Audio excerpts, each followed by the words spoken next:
Today I'm going to take you behind the scenes of my content marketing strategy, aka how I'm getting tons of traffic on my website, as well as growing that know, like, trust factor. This may not give you the immediate dopamine hit of an Instagram post, but it is the long-term strategy that has grown my audience and allowed me to take 3-month maternity leaves and continue to get traffic as well as sales.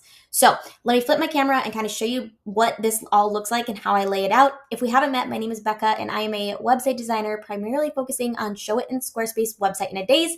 And I love equipping primarily new entrepreneurs to DIY their website quickly with strategy and get it going with SEO. I use a paper planner for everything with the exception of this. And part of the reason is because I always thought if I have somebody come into my team, I want them to be able to see my brain dump. But I also, this just works really well for me. So I use Trello. You could use Asana or whatever. But over here, I have some quick grabs. Again, if somebody came into my team, they'd be able to go to my master Google Drive, get all my photos, things like that. So I set it up month by month. And I always have a goal for the month, whether it's like selling my course or maybe I'm affiliating that month. Like this month, I have the main goal. And then the yellow is kind of like my main to do for the month, right? Of course, I'm also running a website design business. So my main to do is to do my websites. But this is more related to the goal of selling maybe a passive income type of thing. And then from there, I'm creating the content or the blog post / YouTube ideas. And usually those are leading into that main goal of selling whatever it is, right? I'm trying to, this is what I call kind of my pre-launch runway. So I'm preparing them, giving them all the tools that would maybe make them realize, oh shoot, I really want to have a Squarespace website and go through Becca's, DIY website course or whatever it is. So I'll just give you an example. January, I went crazy on blogging. As you can see, I wrote 10 posts. And I realized after that, I need to just not let my brain go crazy, which I struggle with because I will get a question that's like from somebody in my audience and I will send them a quick video explaining how to do it. And then I'm like, well, I may as well just turn this into a YouTube video. If they're asking it, probably somebody else is asking it.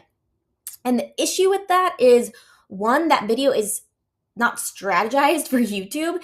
It's just strategized to answer their question. So it might not be the best format that I could do. And then two, I think it's going to take a couple seconds to do. And it always takes me way longer because I have to then take the video that I've already created and make it into a blog post because SEO, and then push that blog post out to my different social media channels using my Pigful system, which if you need an SEO strategy, I'll link that system below. But it just ends up taking longer and then my brain's in a million places, right? So I realized after January, yes, I did do some of the blogs I wanted to do, but I also was just going all over the place. So for February and from there on out, I really tried to just do one blog a week. I struggle. I always do more than one, but related to, so I was launching my Beyond the Template course.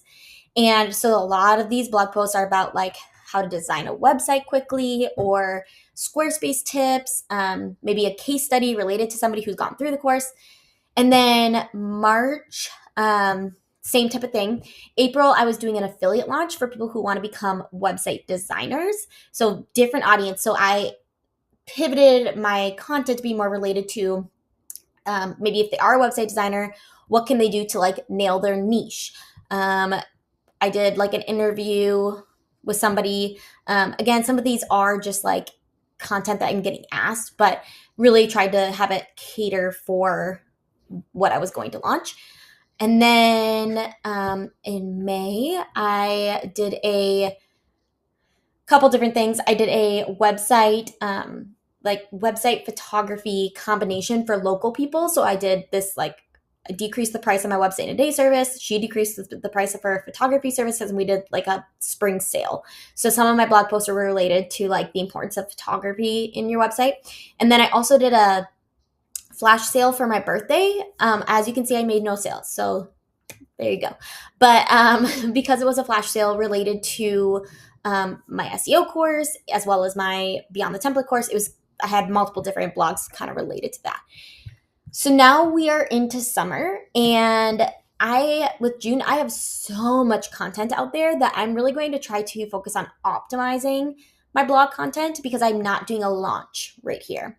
So that's what I'm primarily focusing on. And then in the end of August, I'm doing a Black Friday summit with two of my friends, Dolly DeLong and Mark Kaseric. And so the content that is leading into that Black Friday summit is all about how to prepare for a Black Friday sale. And so I've done 3 interviews already with people, one talking about website pop ups just in general, but also in relation to Black Friday, one talking about Pinterest strategy, again, just Pinterest in general in 2025, but also can you use Pinterest for a specific event like Black Friday? And then Allison and I talked about like email marketing strategy, things like that. So that is kind of how I lay it out. As you can see, I usually try to fill it out about a month in advance to keep myself on track, but don't always do a perfect job at that. So that is my strategy. Let me know if you guys have any questions about any of this. Again, once I create this long form content on YouTube or blogging, I then push it out to all the channels, and that is what really helps to gain traction. So if you want to know that SEO strategy, I will link the Pigful system below.